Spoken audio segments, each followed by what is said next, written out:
नमस्कार मित्रों, मैं हूं राजेश। तो जैसा कि आप सभी जानते हैं कि आजकल नेपाल से जो भारी बारिश होकर के आई है वो बिहार में सैलाब लेकर आई है। ऐसे कोसी नदी ऐसे उफान पर आजकल बह रही है कि दर्जनों नहीं हजारों गांव जो है पानी में डूब चुका है। स्कूल का मैं तस्वीर दिखाने जा रहा हूं जहां पर ग्राउंड फ्लोर तो पूरा का पूरा जो है पानी में लबालब भर गया है, डूब चुका है।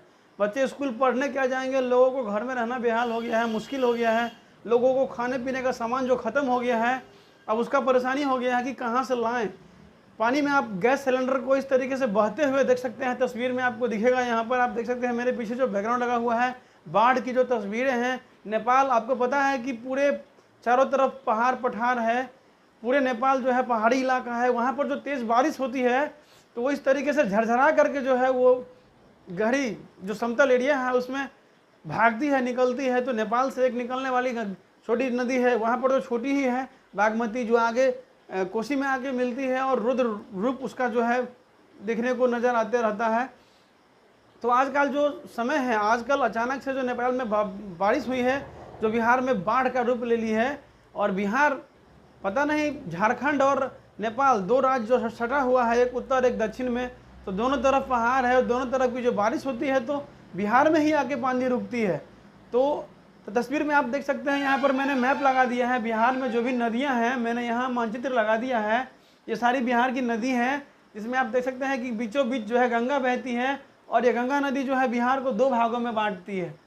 तो इधर देख सकते हैं कि बिहार के बीचों बीच जो गंगा नदी बहती है वो किस किस नदी को मिलाती है अपने में। जो जो नदी है, घाघरा, गंडक, बूढ़ी गंडक, है ना। तो ये सारी नदियां जो है छोटी छोटी, जो बीच में आकर के सबका मुहाना जो है गंगा नदी में है। सब नदी गंगा नदी में मिलती है और गंगा नदी में तो वैसा ही पानी भरा हुआ रहता है। और ये सब पानी जब बाढ़ लेकर के आती है, पानी लेके आती है क्वांटिटी में, लाखों क्यूसेक में, तो आप देख सकते हैं कि ये बाढ़ का रूप ले लेती है और गंगा में भी बाढ़ का स्थिति पैदा हो जाता है। तो आप देख सकते हैं कि पुल, जहाँ जहाँ नेपाल में बहुत सारे झुलंगी पुल, आपको लोहा का आपने पुल देखा होगा, तार से बनाया रहता है, जो तार के सहारे ही खींच करके नट बोल्ट टाइट करके झुलंगी पुल बोलते हैं। जयनगर तरफ एक बिहार में मधुबनी जिला में बना है झुलंगी पुल। लोग काफ़ी तस्वीर ले रहे हैं उस पर जा करके, मौज मस्ती कर रहे हैं। 1.5-2 किलोमीटर का लंबा जो है पुल बना है, झुलंगी पुल। तो उसमें जो है नेपाल में कई सारे ऐसे जगह हैं जहाँ पर पुल महंगा पड़ता है और नहीं बन पाता है। तो लोहे का तार का बिन करके जो है वहाँ पर टाइट करके पुल झूलते रहता है, उस पर आप बाइक लेकर के जा सकते हैं। 4 चक्का उस पर नहीं जाता है, ठीक है। तो लोगों को आने जाने में सहूलियत हो, इसके लिए पैदल, साइकिल, मोटरसाइकिल तक आप उस पर जा सकते हैं। तो कोई ऐसे तस्वीर देखने को मिल रहा है जिसमें झुलंगी पुल ऐसे ऐसे झूल रहा है, झूला वाले पुल के ऊपर से पानी बह रहा है।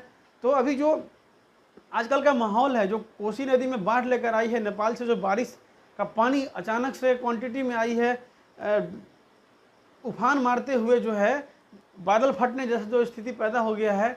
तो ऐसी स्थिति में आप देख सकते हैं कि ये बिहार को ही झेलना पड़ता है। हर साल बिहार में जो है अजीबोगरीब स्थिति पैदा हो जाती है, कभी सुखाड़ कभी बाढ़।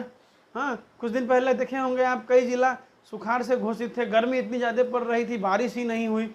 लेकिन जहाँ कहीं भी बारिश हुई है और बारिश कहीं और होती है, और हमारे यहाँ अचानक से जो पानी लेकर के बाढ़ लेकर के आती है, उसका स्थिति कुछ अलग ही होता है। तो नेपाल से जो लकड़ी दह करके बाढ़ में आती है, तो उसे हमारे यहाँ के लोग जो है नदी के किनारे खड़े होकर भाला फेंक कर लकड़ी निकालते रहते हैं। अपने जान को जोखिम में डाल करके जो है कितना रिस्क लेकर के जो है लकड़ी निकालते हैं उसमें से। और अभी जो स्थिति है, जो बाढ़ आई हुई है, कोसी बैराज का जो 56 फाटक है वो खोल दिया गया था। फिलहाल आजकल का रिपोर्ट है कि वहाँ पर 32 फाटक जो है खुला हुआ है, बाकी बंद कर दिया गया है। पानी को इत्मीनान से रोक करके छोड़ा जा रहा है, क्योंकि वहाँ पर कुछ बिजली पैदा करने वाली भी उपकरणें लगी हुई हैं, तो उधर भी ध्यान देना है। और आगे बाढ़ जैसी स्थिति नहीं हो, आराम आराम से पानी निकले, इसीलिए पानी को रोक करके जो है थोड़े थोड़े करके छोड़ा जा रहा है। और उधर का जो स्थिति है, उधर भी नहीं डूबे या फाटक नहीं टूट जाए, बैराज ही नहीं दह जाए, ऐसा स्थिति पैदा हो जाता है। तो आजकल आप देख सकते हैं बिहार का जो शोक कहा जाता है कोसी नदी को, इसे अविश्वासी नदी भी कहते हैं, क्योंकि इसका दिशा भी बदलते रहता है। कभी यहाँ से बहती है, कभी वहाँ से बहने लगती है, कभी वहाँ से बहने लगती है। बिहार के मधुबनी जिले में जो कमला नदी है वो भी पहले कभी बहुत पश्चिम होकर के बहा करती थी। आजकल जो है भरते भरते जो है वो कमला अभी जयनगर से उस तरफ खेरा मठ के सटे हुए जो है बहती है। तो बिहार में जो कुछ नदियां हैं जो निकलती नेपाल से है, लेकिन बिहार में जो है तबाही ला कर रख देती है। तो बिहार सरकार से रिक्वेस्ट है कि ये पानी को रोकने के लिए और कुछ ऐसे डैम बनाए जाएं, बैराज बनाए जाएं, जहां से बिजली भी पैदा हो और पानी को मतलब समुचित व्यवस्था करके वहां पर तरीके से नाले में, नहर में बारी बारी से छोड़ दिया जाए, जैसे कि एक जगह कहीं भी बाढ़ का स्थिति पैदा नहीं हो।